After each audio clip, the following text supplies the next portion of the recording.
A very good evening, aspirants. Welcome to the Hindi News Analysis by ARAI Academy for the date 20th of September 2021. So these are the news articles that I have chosen today for discussion. Today we have one editorial and one op-ed article discussion, and we have two important topics based on science and technology. In this first topic, we are going to discuss about uranium enrichment, and in this second topic, we are going to discuss about two important missiles. One is the Nag missile and the second one is the Helena missile. So don't miss this discussion. It is very important from the current affairs perspective. And in this last discussion, we are going to discuss about few facts related to the Hindi language. And in this practice questions discussion, I have three practice questions which has been discussed elaborately today, and one special question is also given for the aspirants to attend. Along with this, we have one mains practice question also. So with this introduction, let us move on to the first discussion based on this editorial article. This discussion is based on this editorial article. It talks about two important economic terms. The first term is subjective well-being and the second term is relative income. And in this editorial, the author tries to understand the relation between these two terms, and the author tries to establish how these two interplay with each other. So in this discussion, let us first understand these two terms, then we will see the relationship between these two. The syllabus relevant to this discussion is given here for your reference. So first, let us understand what is well-being. Well-being is the state of being happy, healthy and prosperous. Now when it comes to measuring well-being, there are two distinct approaches to measure it. The first approach is the conventional approach, and this measures the conventional well-being. For example, here we use the variables like income, expenditure to measure the well-being in the conventional approach. And this approach is used by many countries. Even India uses this conventional approach to measure well-being. Now comes the second measure. This measure is getting popular in the recent times, and the second measure is the measurement of subjective well-being of a person. In subjective well-being, we use variables like life satisfaction and happiness to measure the subjective well-being. These variables, that is the life satisfaction, happiness, etc., they go beyond the objective criterion of income and expenditure. Because in the conventional approach, we used variables like income and expenditure only. And in subjective well-being, the variables go into the subjective nature of well-being. So it includes characteristics like age, gender, schooling, religion, caste, marital status, health, employment, social networks, and the overall economic and natural environment, etc. All of these play a huge role in understanding the subjective well-being of a person. So now what about relative income? What does it mean? Relative income is an income which is relative to that of a reference group. It refers to one's earning in relation to average income of a reference group. For example, imagine there are two people, A and B. Assume that A makes 50,000 rupees. At the same time, the average salary of the peers of A is rupees 60,000. Now let us take B. Here assume that B makes 40,000 rupees and the average salary of peers of B is 30,000 rupees. So here you can see that A actually makes more than B, but in A's case, the relative income is lower than that of B, because A makes 10,000 rupees less than her peers. And in case of B, B actually makes 10,000 rupees more than her peers. So and that is why we are saying that A's relative income is lower than B's. So this is how we measure the relative income. So now keep these facts in mind. Now let us get into the editorial discussion. In this editorial, as I already said, author tries to understand the relation between the subjective well-being and relative income. Author actually analyzes whether relative income matters more than the actual level of income. And author also analyzes whether relative income plays an important role in enhancing the subjective well-being or not. So to understand these questions, let us first discuss about a survey. This survey is the Indian Human Development Survey, in short IHDS. This survey was conducted by the National Council of Applied Economic Research and University of Maryland. Now this survey is important in the context of subjective well-being because this survey included an important question that helps us to measure the changes in subjective well-being. The question was that compared to 2005, would you say your household is economically doing the same, better or worse in 2012? So this survey tried to measure the change in subjective well-being.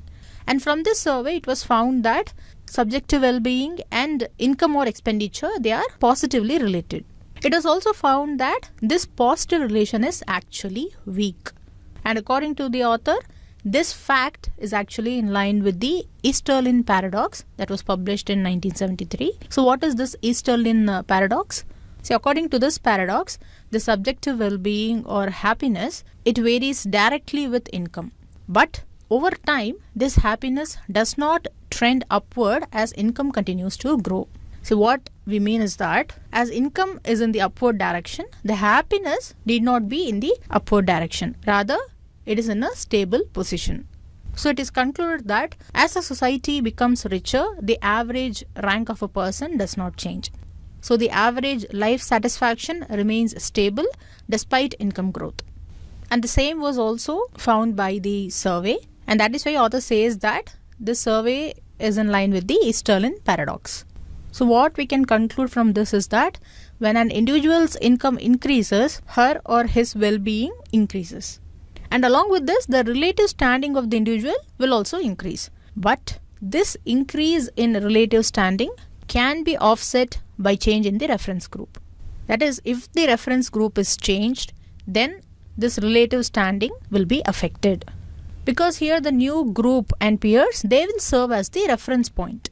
And by comparing to that reference group, it could be said that the relative income does not change that much in spite of income increase. And this ultimately affects the subjective well-being of a person. Additionally, you should also remember that as the income increases, individuals get adapted to material goods. And these materials yield little joy for most individuals. So we can say that in the long run, the consumption of material goods has very little effect on well-being. So this leads to a point where money loses its power to improve well-being of an individual. So from all of these observations, we can say that relative income has a huge impact on subjective well-being. It has the impact that if the relative income is lower, then subjective well-being is also lower. On the other hand, if the relative income is higher, then subjective well-being is also higher. And thereby we can say that relative income plays a huge role in improving the subjective well-being. So based on this, author concludes the editorial by saying that we should give more importance to relative income and we should stop our relentless pursuit of income growth. That is, rather than focusing on our own income growth, we should focus our attention on the shared growth. And this could be done through an enhanced remunerative employment of the peers along with our own. And this will enhance our well-being. So this discussion establishes an important relationship between two important aspects of our life.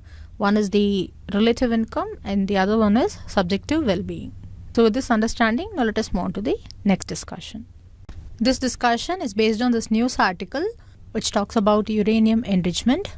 The news article mentions that North Korea is expanding the uranium enrichment plant. This plant is a part of North Korea's Yongbyon nuclear complex. So remember, this Yongbyon is related to North Korea's nuclear plant.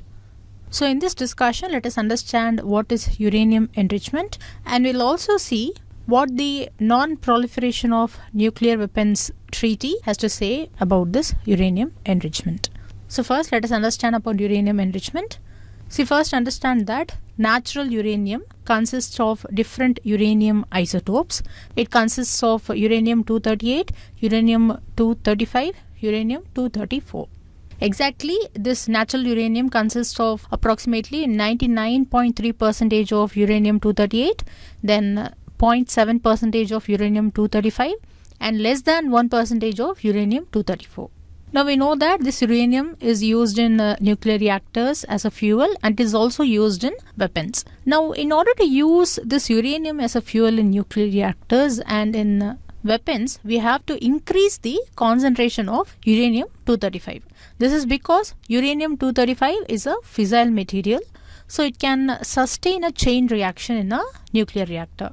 So we try to increase the proportion of uranium-235 through the process of isotope separation.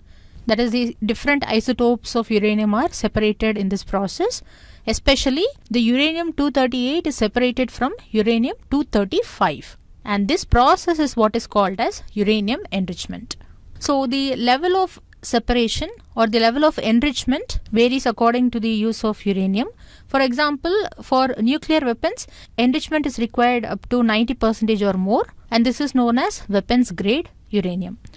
On the other hand, for nuclear reactors, the enrichment required is just up to 3 to 4%, and this is known as low enriched uranium, and sometimes it is also called as reactor grade uranium. And this enrichment can be done through several processes, but mainly 3 processes are utilized worldwide. They are gaseous diffusion, gas centrifuge, and the third one is laser separation. Now in this representation you can see that using one of these processes, uranium-238 is separated. So now moving on to the NPT. NPT stands for Treaty on the Non-Proliferation of Nuclear Weapons. So when we say proliferation, it means a rapid increase in the number of something. So non-proliferation means a decrease in something. This NPT is a landmark international treaty. Its objective is to prevent the spread of nuclear weapons and weapons technology. In addition to this, it also aims to promote cooperation in the peaceful uses of nuclear energy. In addition to that, NPT wants to further the goal of achieving nuclear disarmament. See, this treaty is very important because it is the only multilateral treaty which has binding commitments towards the goal of disarmament by nuclear weapon states. This treaty entered into force in 1970. And as on May 1995, this treaty was extended indefinitely. And so far, a total of 191 states have joined the treaty. So this treaty has been ratified by more countries than any other arms limitation and disarmament agreement. So this is a testament to the treaty's significance. And that is why this treaty is regarded as the cornerstone of the global nuclear non-proliferation regime. And it is also essential for the pursuit of nuclear disarmament. So remember, this treaty was developed or designed to prevent the spread of nuclear weapons. Second, to further the goals of nuclear disarmament. Third, general and complete disarmament. And fourth, it also aims to promote cooperation in the peaceful uses of nuclear energy. Apart from this, the treaty also establishes a safeguard system under the responsibility of International Atomic Energy Agency. And the fact that you should remember is that India has not yet signed this treaty. So now, what this treaty says about enrichment. We saw that NPT clearly provides access to non-nuclear weapon states to the nuclear technology, that too for peaceful purposes only. But it does not specifically afford or even deny enrichment. Based on this, Iran is arguing that it can develop the entire nuclear fuel cycle including enrichment because it is using it for peaceful purposes only. And many other states are also arguing that enrichment for peaceful purposes is implicitly recognized as a right by the NPT. So in this regard, you should remember that many other non-nuclear weapon states pursued enrichment because they interpret that NPT is giving them the right to do enrichment. And this includes the countries like Argentina, Brazil, Germany and Japan because they have also pursued enrichment. But on the other hand, if you take USA, it is also using this same clause because we just saw that NPT does not specifically either deny or afford enrichment. So stating this, USA is saying that NPT is silent on enrichment. So that does not mean that it provides a right to enrichment. So it is opposing it. So remember this fact. It is an important fact about NPT and enrichment. So keeping these facts in mind, now let us move on to the next discussion. Now this news article talks about an important missile. It is the Helena missile. The news article mentions that Helena has completed all its trials. And this Helena is a helicopter launched Nag missile. So that is why in this discussion we are going to discuss about Nag and also about Helena. Now to understand about these missiles, we have to first know about anti-tank guided missile. So we know that a missile is a rocket propelled weapon and it is designed to deliver an explosive warhead. And usually this missile delivers the warhead with great accuracy and that too at high speed. Now in case of an anti-tank guided missile, you should understand that it is basically created to destroy vehicles that are heavily armored like the tanks. And these anti-tank missiles can be of different sizes. For example, we even have the smaller missiles that can be carried by just one person and it could be shoulder launched. And we also have bigger missiles which needs a team to transport or launch that missile. And there are even much bigger missiles that are mounted on aircrafts and other vehicles. And one such missile is the Nag missile. So this Nag missile is an anti-tank guided missile. And this Nag is a third generation anti-tank guided missile. It is developed by Defense Research and Development Organization, that is DRDO. And it was developed under the Integrated Guided Missile Development Program, IGMDP. See, this IGMDP was launched by the Ministry of Defense in 1983. It was actually the brainchild of former late President Dr. APJ Abdul Kalam. This program was developed by important agencies like DRDO and ordnance factories. And the purpose of this project was to develop strategic missiles into various categories. So it involved the development of a family of strategic and tactical guided missiles. And under the strategic program, 2 ballistic missile systems were developed. These were the Prithvi and Agni. So under this, Agni 1 to 5 were developed. Then under the tactical guided missile systems, the medium and short range surface to air missiles were developed, such as the Akash and Trishul. And even this Nag, it was also developed under this IGMDP. But remember, this project was terminated in 2008. Another fact to be remembered here is that the Agni P missile, that is the Agni Prime, is not a part of IGMDP. So now coming back to our Nag discussion. See, this Nag missile has top attack capabilities. Let us see these capabilities now. First, it is an all-weather missile. Then it effectively engages and destroys all known enemy tanks, both during day and night. So it could be deployed in the day and also in the night. Apart from this Nag is a fire and forget missile. So whenever we say fire and forget in terms of missiles, it means that the missile guidance does not require further guidance after the launch. And still it will hit the target even if the launcher is not in the line of sight of the target. So if a missile is a fire and forget, then after firing it, the launcher can move from that place and move to a safer position. And note that this Nag missile comes in 4 variants and these variants can be launched from both land and air. Also note that the minimum range of Nag is about 500 meters and its maximum range is up to 20 kilometers. And this range changes according to the launch type. And the missile has a top speed of about 828 km per hour. So these are the facts that you need to know about Nag missile. Now let us see about the Helena missile. See, this Helena missile is the helicopter launched version of this Nag missile system. Actually, the name Helena can be separated into Heli plus Na. Heli stands for helicopter and Na stands for Nag.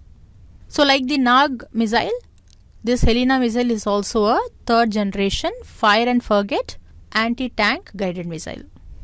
And this Helena missile is generally mounted on the advanced light helicopter because it is a helicopter launch version only. And similar to the Nag missile, this system also possesses an all-weather day and night capability. And it can also defeat battle tanks with conventional armor. Additionally, it can also defeat the battle tanks having explosive reactive armors. In addition to that, the missile can also engage targets both in direct hit mode as well as the top attack mode. So when we say a direct hit mode, it means that the missile can lock into a target and hit it.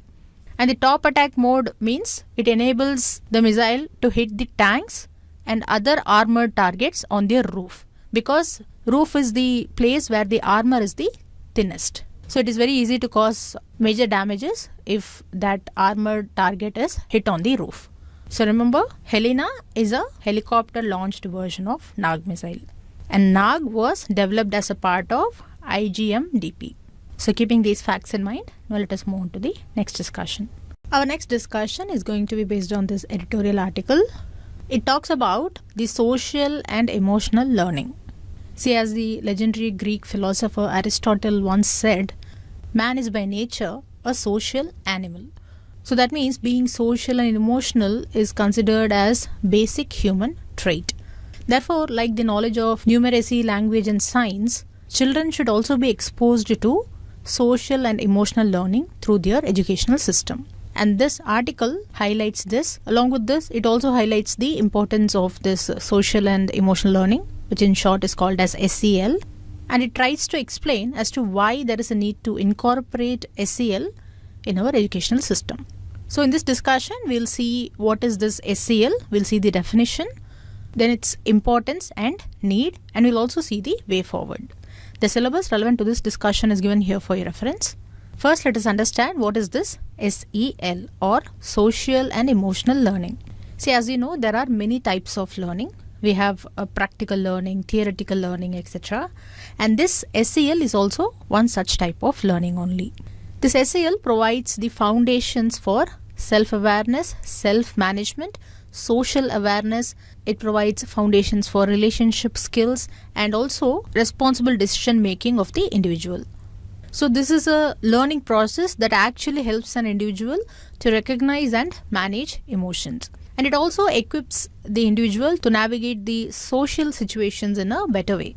So that means when we say social and emotional learning, it means self-awareness, self-management, social awareness, relationship skills and responsible decision making. These 5 competencies are provided through SEL. Now this SEL especially has 2 key elements. The first one is the cultivation of empathy. See, as a term, this empathy means the ability of an individual to understand the emotions and feelings of the fellow person. Therefore, being empathetic means being aware of the feelings and emotions of other individuals from their own perspective instead of viewing those feelings and emotions as a third person. And the second key element is the theory of mind. It refers to the ability to understand a fellow person's intentions, knowledge and beliefs. This theory of mind also helps in recognizing and understanding even those intentions, knowledges or beliefs which may be different from our own. So this is the basic that you need to know about SEL. It includes competencies like self-awareness, self-management, social awareness, relationship skills and responsible decision making, and it has 2 key elements, the cultivation of empathy and the second one is the theory of mind. But why is it important to incorporate this SEL as an integral part of our educational system? See, research says that students who are well acquainted with SEL, they are found to have more success. Why? Because through SEL, they possess greater social skills as well as emotional regulation. This happens because various brain regions like the prefrontal and frontal cortices are found to be involved in the various cognitive mechanisms of SEL. In simple words, we can say that the brain systems which are responsible for basic human behavior, they are said to be reused while they are engaging in complex mechanisms involved in the SEL. And this is one of the reasons as to why what we feel physically directly impacts our social emotional evaluation of the world. Scientists also propose that there is an inherent link between the physiological and psychological factors of SEL. That is, what we see or feel directly, it affects or influences our psychological motives and intentions. So that means this SEL has greater impact on an individual's mind and learning. Apart from this, SEL also supports various skills including communication, collaboration, critical thinking and creativity. And this is also one of the reasons why SEL should be an equally important goal in the curriculum. But the issue is that even though this SEL has an important role, it is often added as just a chapter in the larger curriculum. It is not included or integrated in the whole curriculum. So there is a need to include even the social and emotional experience as part of our learning process along with numeracy and language. But even our new National Educational Policy of 2020 fails in this aspect. because even though it mentions SEL as an important facet of education, it still notes only numeracy and literacy as its central aims. And thirdly, why we can integrate SEL as part of our education is because of the gains that have been made by various countries in this regard. See, SEL learning has already been adopted in many countries. For example, in the recent years, it has been applied in Vietnam, especially at the private educational institutions. And here in Vietnam, SEL is not taught as a single subject. Rather, it is integrated into the content of school subjects. And these private educational institutions of Vietnam have adopted SEL framework from other countries like Netherlands, USA, Canada and Switzerland, who have employed SEL in their institutions mainly for primary students. In this regard, the Synapse School of California is worth mentioning. See, the Synapse School is an independent elementary and middle school in California. They consider SEL as a central pillar and they have incorporated SEL into their curriculum. And they have incorporated this through self-science classes. See, in this self-science classes, what happens is the students participate in activities, discussions and assignments. And these activities, discussions and assignments, they lead the students through a sequence of developmental goals. And the activities and discussions encourage students to increase their self-awareness and awareness of others. It helps them to evaluate the consequences of choices. It helps them to develop healthy and effective coping strategies, etc. So whatever competencies that are learned through SEL is provided under the self-science classes. And therefore, every member of the community, including the students, teachers and parents, are engaged in a continual process to become more aware, to become more intentional and more compassionate in life through these self-science classes. And based on these examples, our country needs to incorporate this SEL in our curriculum and it should be given equal importance to the theoretical learning. That is, instead of keeping SEL as a separate subject, it should be integrated and incorporated in the mainstream learning itself. So in this regard, author has provided a suggestion. According to the author, the application of SEL practices should be based on students' socioeconomic backgrounds, and the SEL strategies of caretakers and educators must be aligned with one another. Especially the SEL practices should be based on the scientific evidence, that is, based on the evidences of other countries and other institutions. So that means, as a conclusion, we can say that while making future policies or future changes, an important educational reform is needed where the policymakers need to prioritize inclusive and equitable quality education, and this could be done through incorporating social and emotional learning in the curriculum. So in this discussion, we focused on an important development that is needed in the education sector, and this topic becomes important in our ethics paper also because, as you can see, role of family, society and educational institutions in inculcating values is an important part of our syllabus. Along with this, emotional intelligence is also a part of our syllabus. So now let us move on to the next discussion. Okay, now our last discussion for today is going to be based on this news article from the front page. This article talks about the Hindi language and its promotion. See, as you know, Hindi is one of the languages mentioned in the 8th schedule of Indian Constitution. But why we are suddenly discussing about this? It is because the news article mentions that Hindi is gaining popularity as a result of changing demographics. So what is demography? It is the statistical study of populations, and this study is based on factors such as age, race and sex. So the news mentions that due to the shift in demography, the Hindi language is getting prominence. And in this regard, the article also mentions some of the arguments for and against promotion of Hindi. It also provides certain census data in this regard, and it also lists other factors which are cited as a reason for the prominence of Hindi language. So let us see all these aspects one by one. That is, we will see the arguments for and against promotion of Hindi. We will see the census data. This is going to be important from mains perspective. See, we are going to analyze this news article taking a middle point, and we are going to take down points that are relevant for the examination. And whenever such controversial topics appear, you should approach it with a neutral mind. Because as an aspirant, you have to learn the positives and negatives of such topics or such areas. After knowing that only, you will be able to take a stand in the examination. So before knowing everything about a particular topic or area, don't take a stand, because as an aspirant, your answer should have the facts that is demanded by the question. So keeping this in mind, let us get into the discussion with a neutral mind. The syllabus relevant to this discussion is given here for your reference. So we are going to start the discussion with the arguments favoring Hindi promotion, and we'll also see the reasons for its prominence as mentioned in the news article. The news article mainly relates the prominence of Hindi language with the fertility rate. The news article says that the Hindi speakers within the Hindi speaking states have increased.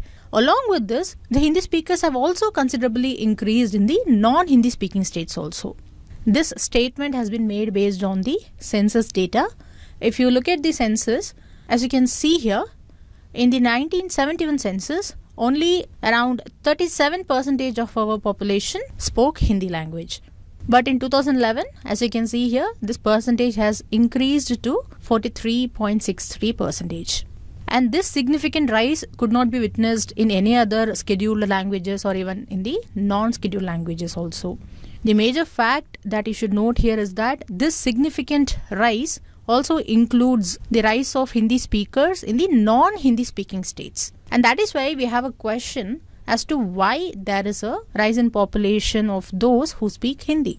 See, the reason for this rise we can see in two aspects. One is the reason for rise in Hindi speaking states, and the reason for the rise in non-Hindi speaking states. First, if we take the Hindi speaking states, the reason given here is due to the general rise in population in these states. And this general rise is happening due to their highest fertility rate. So since these states normally speak Hindi, their Hindi speaking population is also gradually increasing.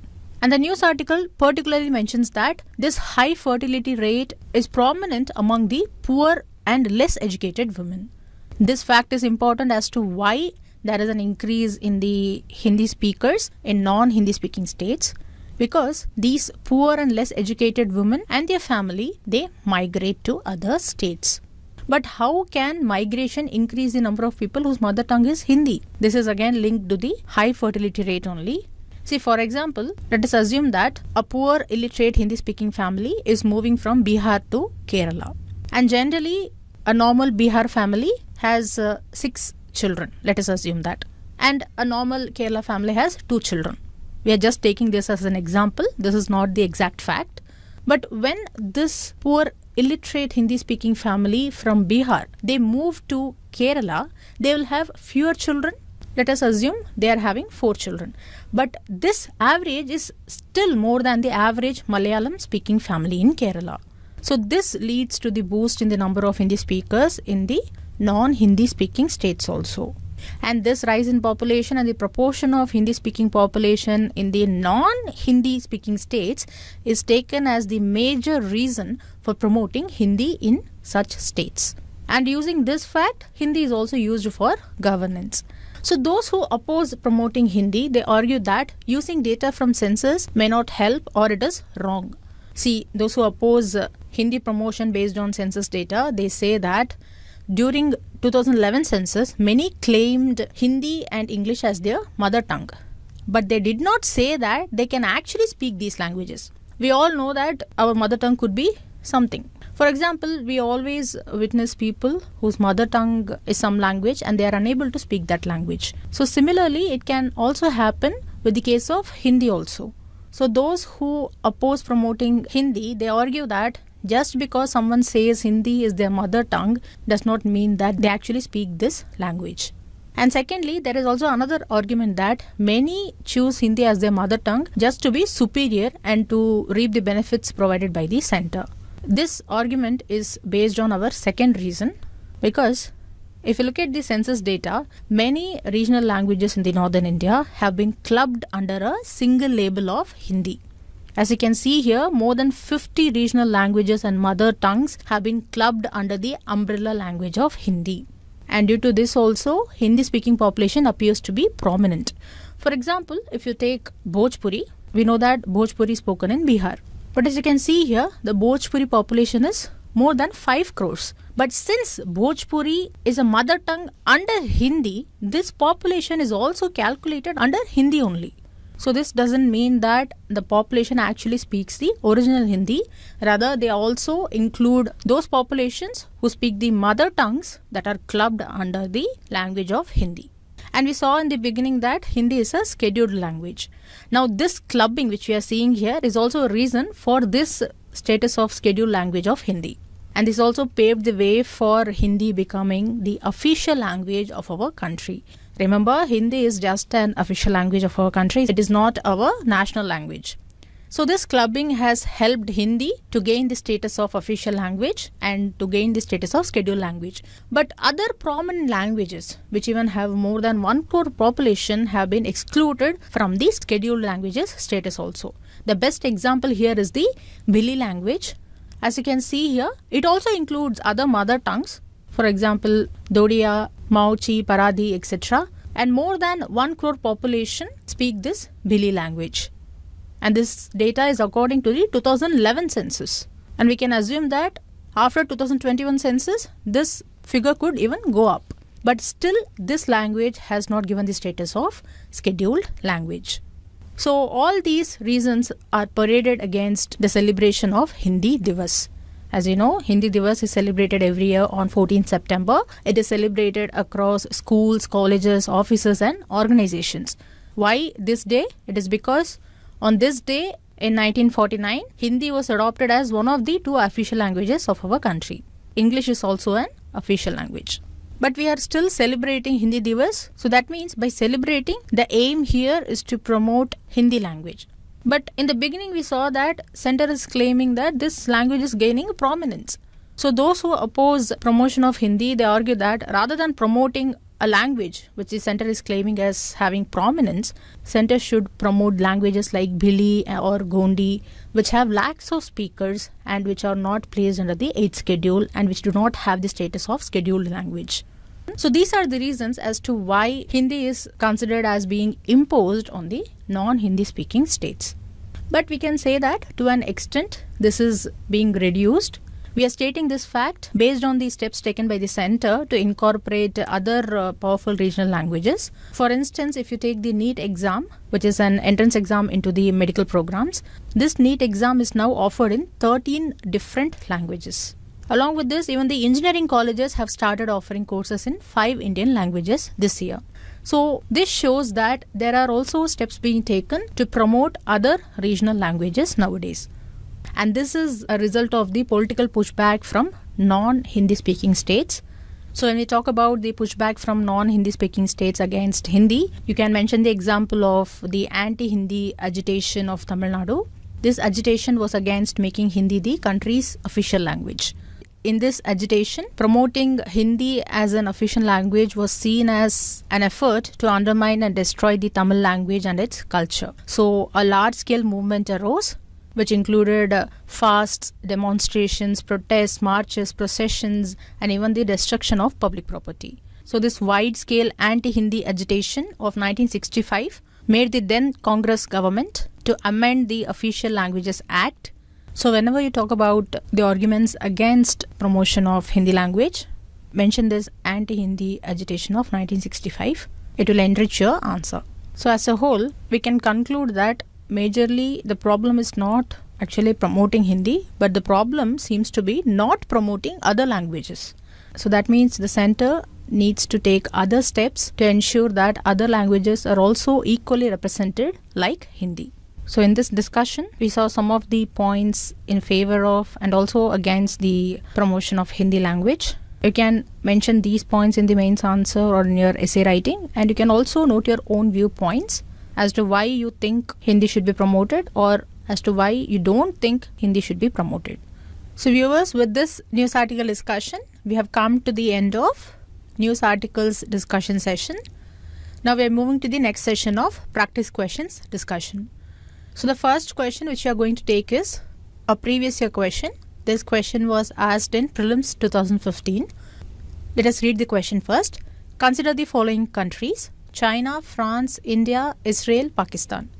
Which among the above are nuclear weapon states as recognized by the Treaty on the Non-Proliferation of Nuclear Weapons, commonly known as Nuclear Non-Proliferation Treaty? So it asks, according to NPT, which of these states are nuclear weapons states.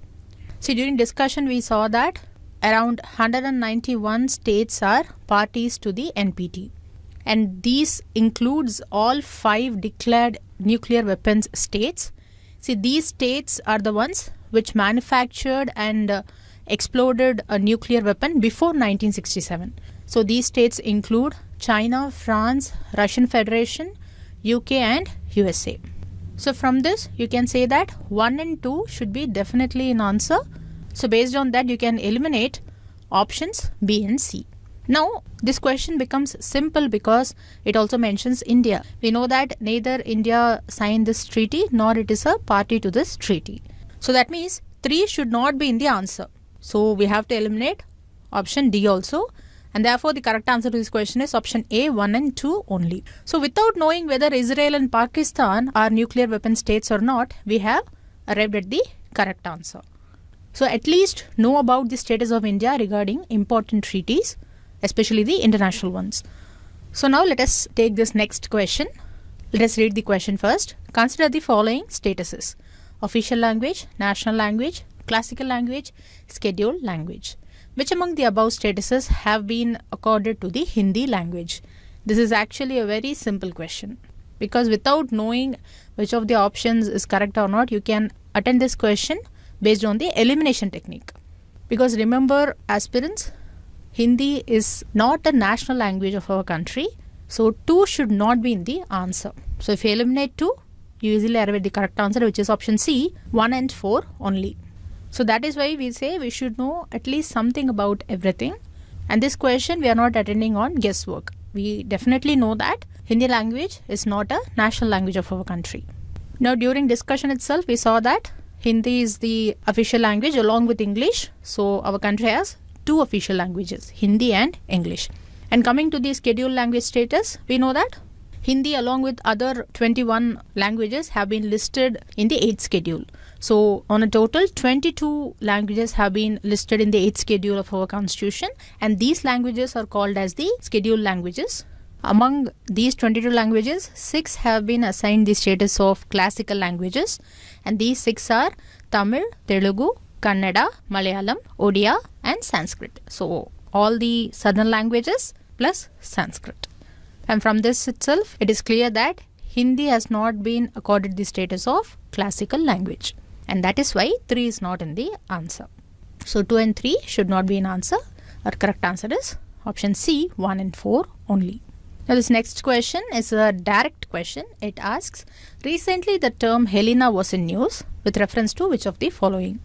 COVID detection kit, supercomputer developed by Israel, satellite launched by European Space Agency, indigenous anti-tank guided missile. The correct answer is option D, indigenous anti-tank guided missile. And we discussed that Helena is the helicopter version of Nag missile. Okay aspirants, with these 3 practice questions, now I have this special question for you. This is based on the NPT treaty. This is a 3-statement question. Read these 3 statements carefully and then try to answer this question. If you are unable to answer it, go back to the discussion, listen the discussion again and then try to attend this question. After you attend this question, post your answer in the comment section. I will review your answer and will tell you whether your answer is right or not. So with this practice question, let us take one mains practice question. This question is based on our last discussion on the Hindi language. So interested aspirants can write answer to this question and post it in the comment section, and it can be reviewed by other fellow viewers also. If you like this video, don't forget to like, comment and share, and do subscribe to Shankar IAS Academy YouTube channel for more updates related to civil services preparation. Thank you.